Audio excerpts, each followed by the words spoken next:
Thank you, Governor. Good morning, everyone. It's good to be back here in Monmouth. Uh, Let me just say that I'm thrilled to have a governor who has made Superstorm Sandy recovery and resilience a central part of his agenda. This isn't our first Sandy-related event. We shared many podiums and fought hard for Sandy families in places like Union Beach and Lavallette and Port Monmouth, just to mention some. I'm grateful for your leadership to help restore, recover, and rebuild from the lingering effects of the storm. I'm also thrilled to be here with my colleague from the United States Congress, New Jersey's 6th Congressional District, Congressman Frank Pallone. When New Jersey faced its darkest moments, we had some of the brightest lights fighting on behalf of our state.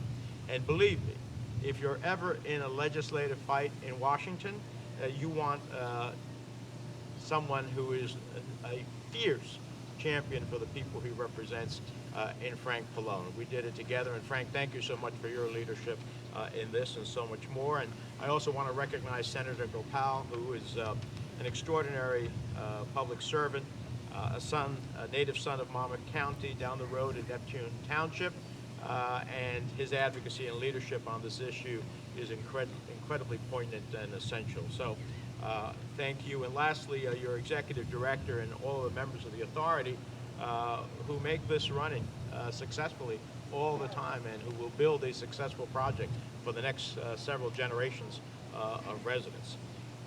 We're here today to launch the main pump station project, which has been said has been administered by Two Rivers Water Reclamation Authority. It's a vital project that safeguards the surrounding waters, an important section of the world-famous Jersey Shore for millions of gallons of sewerage.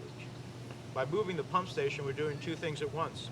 We're both upgrading an outdated systems for the residents who call Monmouth County home, and we're looking ahead to the undeniable reality of rising seas, stronger storms, and the risk of future floods.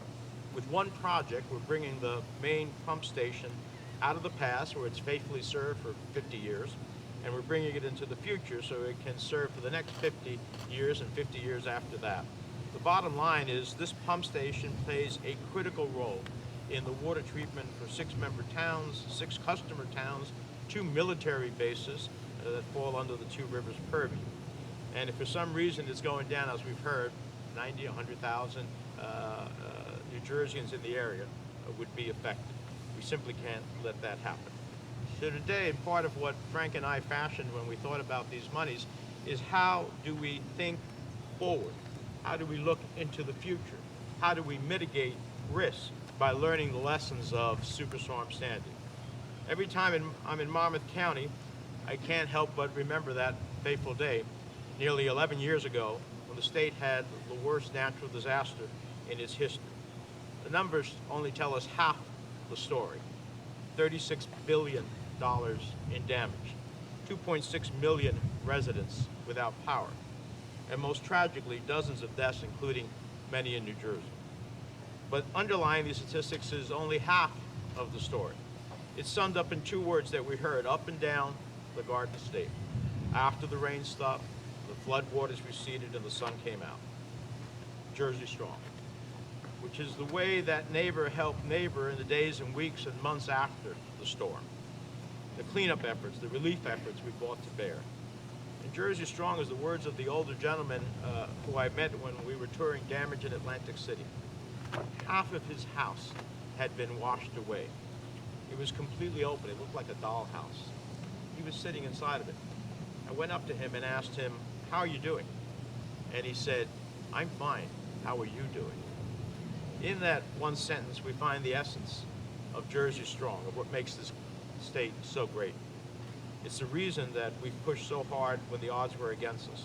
When we needed federal relief after the storm, you remember that fight, Frank, some of our colleagues had the audacity to say, "No, we don't think you need it." Members from states like Kentucky and Texas and Florida, where we have often voted to ultimately assure that they would have the responses to storms, because after all, this is the United States of America. We always cast our votes for them. But when it came time for us, it was a little difficult. So anyhow, when it comes to the well-being of New Jerseyans, we never back down from a fight.